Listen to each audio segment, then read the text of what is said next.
நாட்களில் அமர்ந்தவுடன் அவருக்கு அரசு அதிகாரிகள் பூங்குத்து கொடுத்து வாழ்த்துக்களை தெரிவித்தனர்.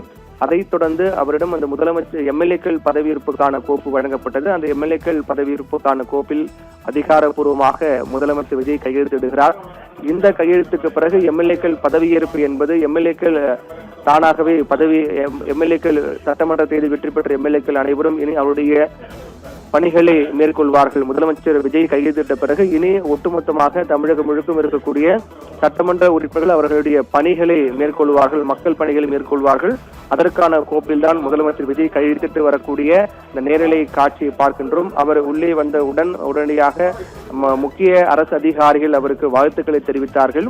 அவருடன் அமைச்சர்களாக பதவியேற்ற செங்கோட்டையன், புசி ஆனந்த், வெங்கட்ராமன் உள்ளிட்ட நிர்மல்குமார் உள்ளிட்ட மிக முக்கிய அமைச்சர்கள் அனைவரும் அவரை முதலமைச்சர் அறைக்கு அழைத்து வந்து அந்த நாற்காலியில் அமர வைத்தார்கள். அரசு அதிகாரிகள் அவருக்கு வாழ்த்து தெரிவித்தார்கள். அதற்கு பிறகு முதல் அரசு நிகழ்வாக எம்எல்ஏக்கள் பதவியேற்புக்கான கோப்பில் விஜய் கையெழுத்திட்டார். இதுதான் முதலமைச்சராக பதவியேற்ற பிறகு அவர் 3 முக்கிய திட்டங்களை தொடங்கி வைக்கக்கூடிய பொருட்டு அதில் கையெழுத்திட்டதை தொடர்ந்து முக்கிய நிகழ்வாக அரசு நிகழ்வாக பார்க்கப்படக்கூடியது சட்டமன்ற உறுப்பினர்கள் பதவியேற்பு தான். சட்டமன்ற உறுப்பினர்கள் பதவியேற்புக்கான கோப்பில் முதலமைச்சர் ஜோசப் விஜய் கையெழுத்திட்டு வரக்கூடிய நேரலை காட்சி பார்க்கின்றோம். இதற்கு பிறகு இந்த முதலமைச்சர் கையெழுத்திட்ட பிறகு அதற்கு பிறகு ஒவ்வொரு சட்டமன்ற உறுப்பினர்களும் தங்கள் சட்டமன்ற தொகுதிக்கான பணிகளை மேற்கொள்வார்கள் அதிகாரப்பூர்வமாக.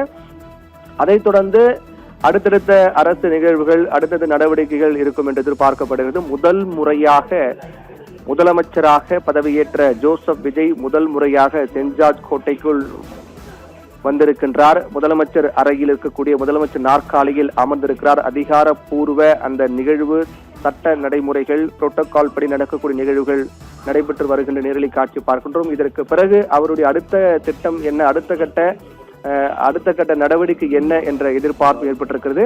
இதற்கு முன்னதாக தலைமைச் செயலகம் வந்து அதற்கான முக்கிய கோப்பில் கையெழுத்திட்ட பிறகு பெரியார் திடல் செல்ல இருப்பதாக கூறப்பட்டது. பெரியார் திடல் சென்று அங்கிருக்கூடிய பெரியாருடைய நினைவிடத்தில் மலர் வளையம் வைத்து மரியாதை செலுத்தி வணங்க இருக்கின்றார் என்றும், மலர் மாலை போட்டு வணங்க இருக்கின்றார் என்றும் தெரிவிக்கப்பட்டது.